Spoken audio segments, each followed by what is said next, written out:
Vasilis Nicholas, who sought sanctuary in a church to avoid deportation.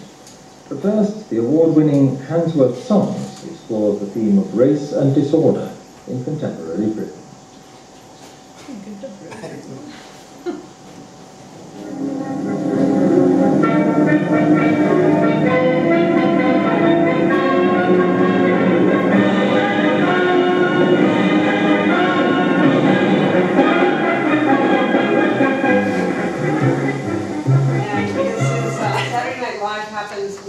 Every Saturday night, and it's a, I don't know if you remember Tina Fey, who did the spoofs of, oh my God, why am I forgetting her name? Oh, yeah. Sarah Palin, yes, you know, and the kinds of political satire that has become very salient critiques, anyhow. I can't believe after all this, it's going to finally be over. I don't know, we'll see. Trump's already got lawyers to fight the results. Okay, don't even joke about that or I will leave. Guys, we're about to have our first woman president. Like, this is going to be a historic night. Yeah, it might be a historic night, but just don't forget it's a big country.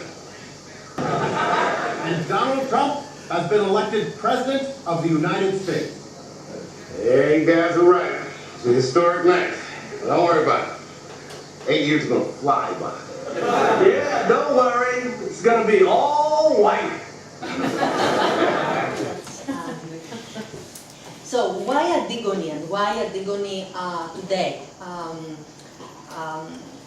What I can tell is that Antigone is indeed at the forefront of political philosophy. Conversations on topics like on the political, on dissent, on critique, on resistance, on democracy are based on Sophocles' Antigone, and these are crucial and critical discussions for trying to address and engage our troubled and troubling world. So troubled that tropical heat has hit us here at the heights of Pelion, right? A place of cool refuge before global warming, so indeed troubled world. Oh, if you want a break, I'm happy to carry on. Right? I don't care. I usually, when I have absolute authority in my class, I don't give breaks. Yeah. But here we'll have a split sovereignty. We'll have a power sharing arrangement. So I'm happy with it. I'm happy to go with the judgment of the people. What do people want? Public interest first. Public interest? Yeah. You go with the Republican way. So what's the public interest? Break? Break. Okay, break. Okay, no problem. Okay, let's do break. And as Patricia so wonderfully phrased it, these activists, these political subjects do not mourn properly, do not mourn in any traditional, conventional sense of the term. Mourning is indeed a figure rather than a practice. It is a trope, I would say, which evinces all kinds of internal limits, the unfinishedness of mourning. So it is a question of gesturing towards otherness while dealing with all kinds of impossibilities that this gesture necessarily brings forward.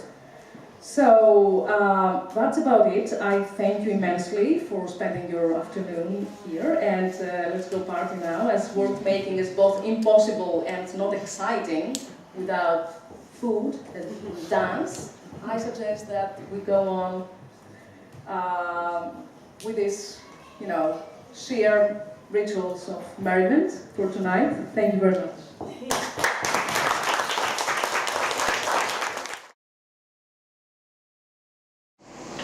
Through this project, we try to give some kind of agency to the genderless, chained and amputated subjects to form an act of resistance through vulnerability. Our religion, re_legion, may be viewed as a creation of heterotopia by the notion of Michel Foucault's theory, but also as a form of dissent by challenging the heteronormative notions of democracy, time and space.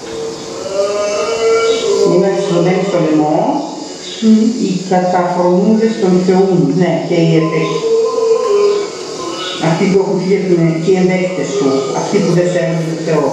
So, based on Foucault and Butler, the subject is produced through performative repetitions of discourses in the context sphere of power relations. Power relations you can never actually get rid of, but maybe manipulate. So in short, this means that words and all that entail words and language counts and it shapes you. And moreover, Butler writes that people only get acknowledged as such based on their adherence to gender. You have to have a gender, otherwise you are not really recognized as a self.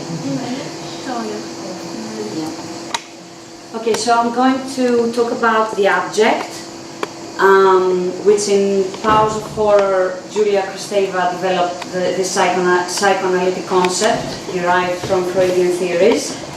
And what we would like to do is to interrogate the object bodies of the sexless, genderless subjects, which we call subjects with an A, and problematize notions of wholeness and integration. We would like to unpack our argument by reconfiguring the concept of the object as a way to manipulate power by subverting binary oppositions of power relations. Assuming a self-identity by exposing your vulnerability and refuse what has been refused to you threatens and destabilizes the body politic. So there is a Facebook account. We added most of you, but some Facebooks we did not find. It's still Theopistic checked out. Maybe you saw the account. It's her birthday. It's her birthday. It's her birthday today. It's their birthday today. Yeah. And this third part is about that. And what we thought is that if one person uses one Facebook account, if more than one person uses a Facebook account, the algorithm will maybe get messed up. And here we were heavily influenced by Bilal's presentation on the multitude and the crowd. So if more than one uses the Facebook, it gets difficult to talk in terms of crowd and it becomes a multitude. So if the subject is never complete and eludes a coherent narrative, we think that the same can be said about the Facebook account. Because Facebook is designed for one specific person and adheres to a specific target group, so you belong in a crowd for techno-capitalism. So, our project aims to consider the notion of the state of exception, as this term is used by the Italian political philosopher Giorgio Agamben, in relation to the current political situation in Turkey, especially after the military coup attempt of July 15, 2016, against the Turkish government, which resulted in a prolonged state of emergency and which continues to be in effect to this day. In more detail, on the 15th of July 2016, a coup attempt against the government took place in Turkey. The coup, which eventually failed, gave Erdogan, the president, the justification for a series of actions which in the long term consolidated his authority over the people. Immediately after the coup attempt, a state of emergency was declared for the protection of the human rights and rooting out the virus behind the coup, as Erdogan himself stated. So I'll be talking more about our methodological part, which is a software program developed by the Turkish artist Burak Arıkan. Its name is Graph Commons. And the first instance it was shown to the public was in the 2013 Istanbul Biennial, and the work's name was Networks of Dispossession. As you can see here, in Galata Room School, it's exhibited and it was open for viewing. Here, it's showing a network of connections to draw attention to the mega projects and how they are funded, like which actors are involved, where the money is coming from, what other investments this group have, and like who gets the bids from government to carry out these mega projects in a sense. So this is only the starting point that we are offering, and if this project gets realized, we will have the whole network of connections from 2002 until today. And in a way, we will be making use of algorithmic cultures in a subversive way to expose the discursive construction of demos in Turkey. Thanks a lot.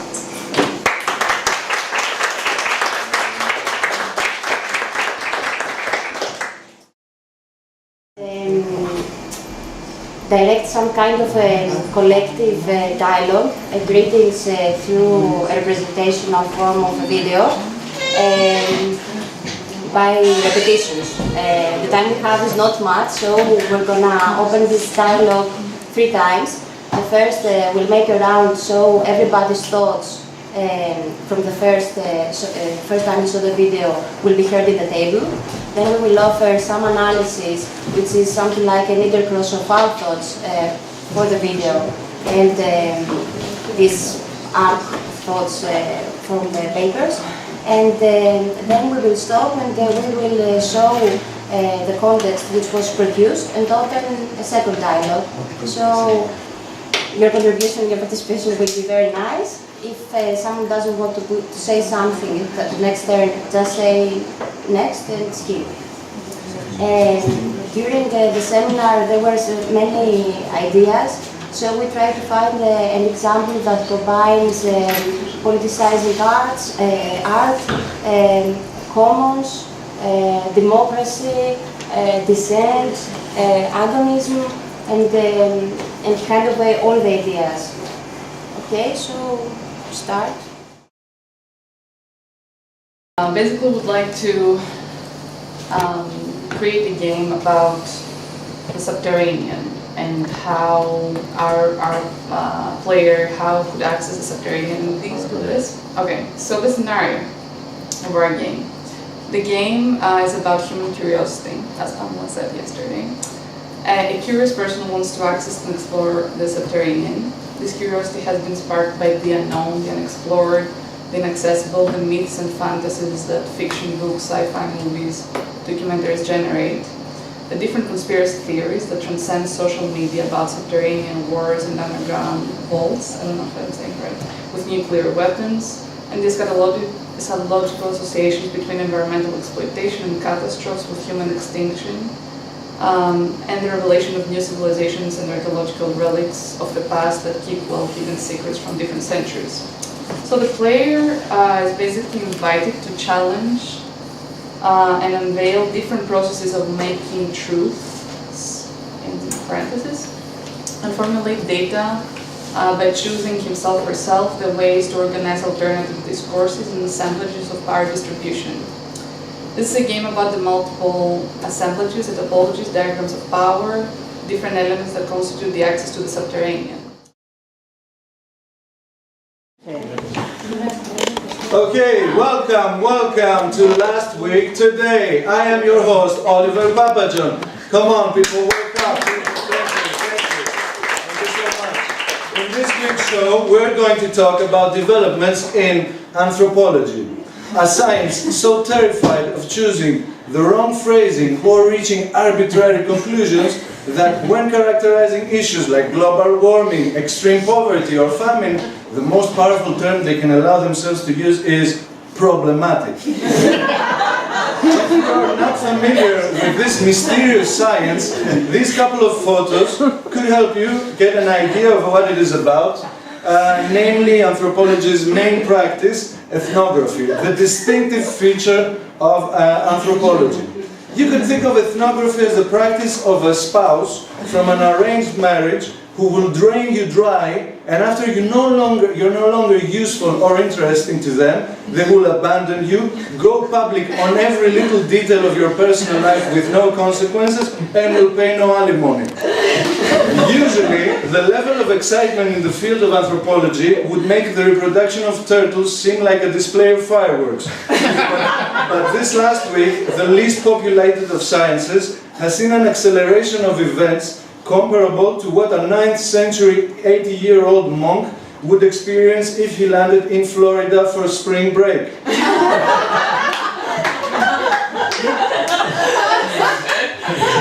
In our story, everything started when a group of anthropologists created a website, knowwhatimean.com, to popularize the knowledge produced in anthropology with the help of memes.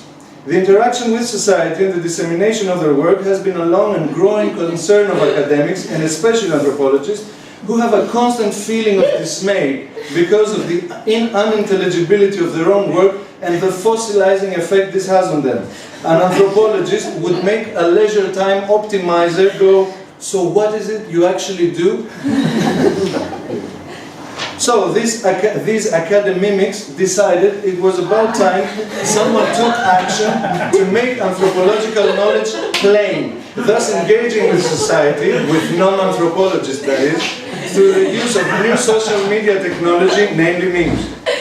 In their introductory text, they also made some provocative statements, distinguishing themselves from other anthropologists and accusing their colleagues of self-interest, moral laziness, apathy and detachment.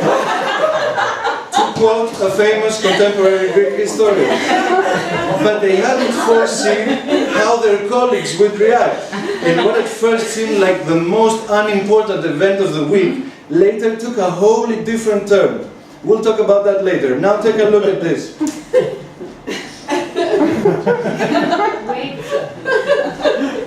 Do they really live from full interpretation or representation? I don't think so. They manipulate meanings the way they want. I think that they remain enclosed behind these walls. Scholars shouldn't interfere in open participatory culture production. Funding goes to projects related to the history of faith, and academic knowledge reaching out to the public is trendy. Refugees are trendy, and that's all. It's not reflexive enough, it's critical one way, only towards the others. It's patronizing and selfish and elitist.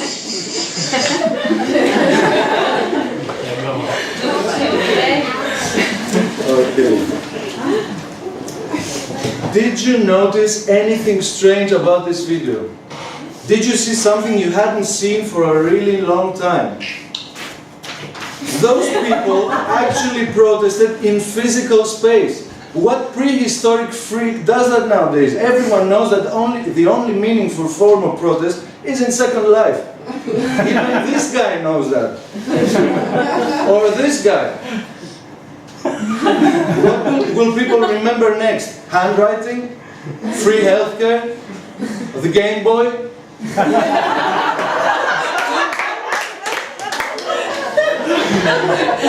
So, going back to these technophobic dinosaurs who think they're qualified to talk about humans but apparently have no idea about how public visibility works, they not only protested against their insurgent colleagues, the Know What I Mean team paid for their bold initiatives by having their website taken down the very next day and by being expelled from the Global Association of Anthropologists, which is rendering it impossible for them to find work as an anthropologist anywhere in the world.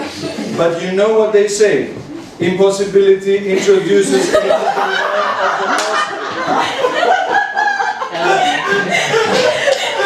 Following these developments, something amazing happened. Within just a few hours after the protest, the uncanny video went viral, and once it was accompanied by text information of the academics being barred and persecuted by their peers, an unprecedented wave of solidarity erupted in the defense and support of the marginalized anthropologists on all social media platforms. Take a look on Facebook and Twitter.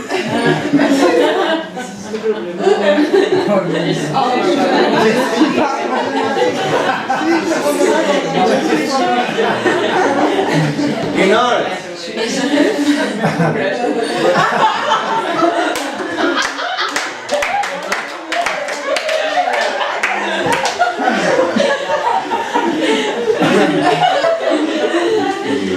In meaningful political campaigns.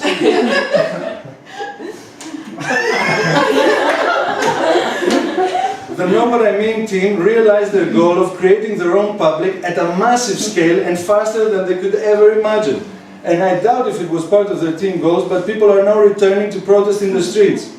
However, taking into consideration that their initial objective was to make critical, contextualized journalism enriched with anthropologically informed knowledge, I'm not sure if they would be happy with the result. Watch this next video of their supporters. Stuff, reflexivity, yoga, acupuncture. Anyone should do it. In Second Life or not, whatever.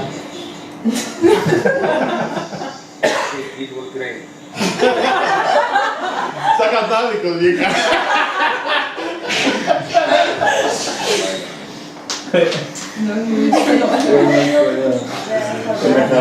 Provide normal or sisters, Mediterranean, subterranean, name a class for anthropology. Brace yourself. I love the idea of post-human. It would be great if we could have a platform that could ship these pneumophones of our land into outer space. And all the good guys could be sent wherever they want to beautiful places, like real places, not only Second Life. So Second Life is not real?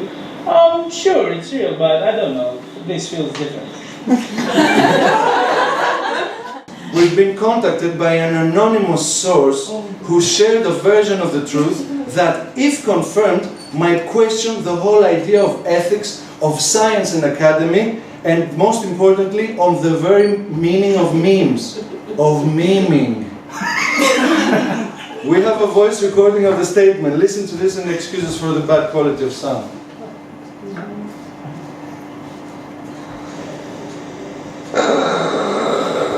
I can't do this anymore. I can't go on being a fraud, deceiving people.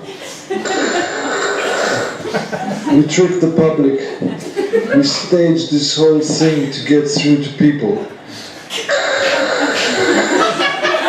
We used our understanding of human behavior to manipulate them. The end doesn't justify the means. My God, I feel so bad I can't sleep at night. I'm done with anthropology. Wow. Did anthropologists break bad?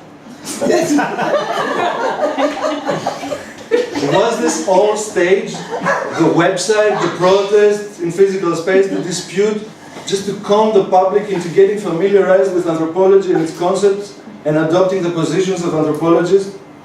Or was it a social experiment which offers to these desperate social scientists more material than they could ever imagine having, while they find themselves, for the first time, in the heart of public debate as the most concerned and most suitable experts to analyze current affairs? Makes you think, right? But, to be clear and legally not responsible, I should remind you that solid proof is yet to be found. Anyway, as does every other item of news, these news will soon stop being the news. They will be succeeded by other news and their relevance will disappear. However, for as long as people will need to remember in order to make sense of the present and to shape the present, they will fight to attribute meaning to the past, and so this story will live on as well. How will it be remembered? It is up to us to fight for that memory, sometimes even by using unorthodox. This was last week today. Thank you all for being with us.